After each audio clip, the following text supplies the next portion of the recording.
chers frères et sœurs dans le Seigneur Jésus-Christ, nous revenons sur la seconde partie du petit développement que nous avons amorcé il y a quelques jours, qui sont ceux qui sont les pauvres en esprit.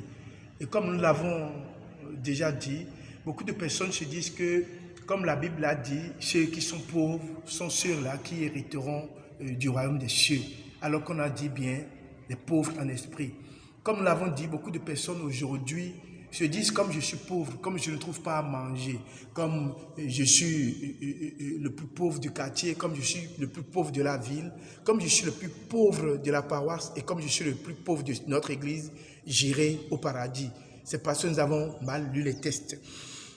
Évangile selon saint Matthieu, en son chapitre 5, le 3e verset que nous avons lu, « Heureux les pauvres en esprit, car le royaume des cieux est à eux. » Mais quand nous allons au verset 6, le verset 6 dit, « Heureux ceux qui ont faim et soif de la justice, car ils seront rassasiés. » Et puis le verset 7 dit, « Heureux les miséricordieux, car ils obtiendront miséricorde. » Et puis c'est le verset 8 qui nous intéresse encore aujourd'hui, Évangile selon saint Matthieu, chapitre 5, verset 8, qui dit, « Heureux ceux qui ont le cœur pur, car ils verront Dieu. » Vous pouvez être pauvre et ne pas avoir le cœur pur.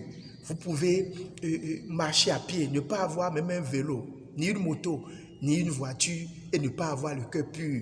Vous pouvez être en location et n'arriver même pas à payer votre propriétaire et n'avoir pas le cœur pur.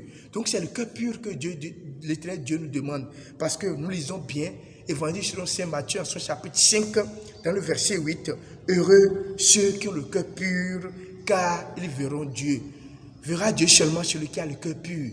Verra Dieu seulement celui-là qui a le cœur pur. Avoir le cœur pur, c'est aimer son prochain. Avoir le cœur pur, c'est comprendre la parole de Dieu et marcher selon les commandements de l'Éternel Dieu. Avoir le cœur pur, c'est marcher selon les prescriptions de l'Éternel Dieu. Avoir le cœur pur, c'est n'être pas rancunier, c'est n'être pas méchant, c'est n'être pas sorcier, c'est n'être pas satanique, mais c'est être vraiment chrétien et avoir un cœur pur, avoir une bonne relation, avoir un bon comportement vis-à-vis de son prochain. Chers frères et sœurs dans le Seigneur Jésus-Christ, nous qui sommes aujourd'hui chrétiens, nous qui nous disons que nous sommes aujourd'hui chrétiens, combien d'entre nous avons le cœur pur? Nous sommes combien à avoir le cœur pur? Nous sommes combien à ne pas avoir la haine dans notre cœur? Combien sommes-nous, nous, qui traitons de façon négative nos prochains?